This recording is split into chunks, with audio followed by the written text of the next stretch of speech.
Assalamualaikum warahmatullahi wabarakatuh. Kami dari kelompok 3 akan menyampaikan materi tentang relative clause. Apa sih relative clause itu? Jadi, relative clause adalah salah satu jenis dependent clause. Kalimatnya memiliki subjek dan verb, tapi tidak bisa berdiri sendiri sebagai satu kalimat. Kalimat ini juga dikenal sebagai adjective clause karena fungsinya mirip dengan fungsi adjektif atau kata sifat, yaitu memberi informasi tambahan pada sebuah noun. Relative clause selalu dimulai dengan relative pronoun yang menggantikan noun, noun phrase, atau pronoun ketika beberapa kalimat digabung.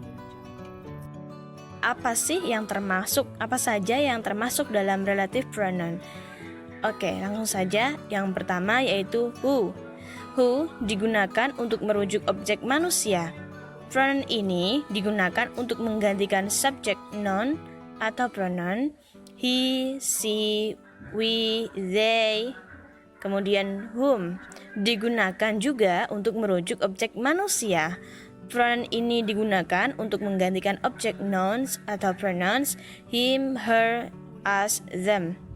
Whose, selain who dan whom, ada whose yang juga digunakan untuk merujuk objek manusia. Pronoun ini digunakan untuk menggantikan possessive nouns atau pronouns his, hers, our, their.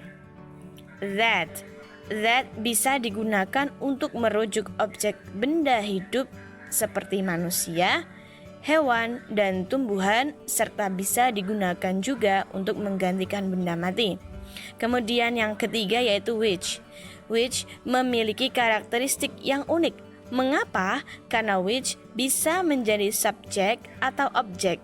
Dapat digunakan pada non-restrictive relative clause dan juga dapat digunakan pada restrictive relative clauses, meskipun kebanyakan orang tidak suka menggunakannya. Penggunaan relative pronoun ini bisa digunakan subjek maupun objek dalam sebuah kalimat. Agar kalian tidak bingung, mari kita lihat contohnya di bawah ini ya. Relative pronoun sebagai subjek. I like the person who was nice to me. I had a dog that beats me. I am moving to Louisville, which is where the Muhammad Ali Museum is. Relative pronoun sebagai objek. I like the big. My father gave me the big. I like the big that my father gave me. Jenis relative clause ada dua, yaitu restrictive relative clause dan non-restrictive relative clause. Yang pertama, restrictive relative clause.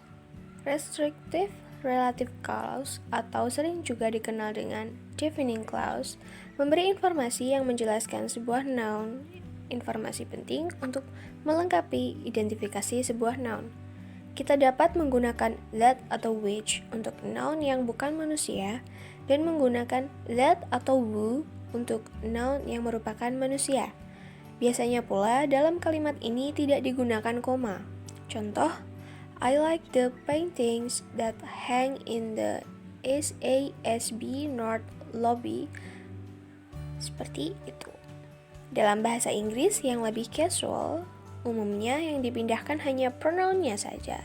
Contoh, I hope I hear from the person with whom I spent hours talking last night.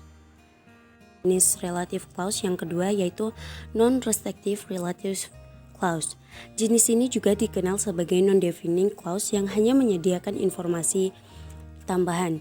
Informasi yang disediakan mungkin cukup menarik dan penting untuk percakapan yang lebih luas, tapi tidak penting untuk dapat mengidentifikasi noun secara tepat. That tidak bisa digunakan sebagai relative pronoun dalam non-restrictive relative clause.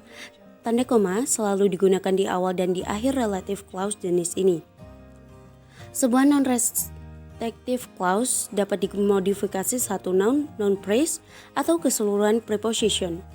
Contoh, my mother, who is an excellent cook, I thinking of opening a restaurant. I'm planning to grow roses, which I find quite beautiful. I'm driving across the country with 3 small children. which is going to be stressful. Baik, itu saja yang dapat kami sampaikan. Apabila ada kesalahan, ada kurang lebihnya kami mohon maaf. Wabillahi taufiq wal hidayah. Wassalamualaikum warahmatullahi wabarakatuh.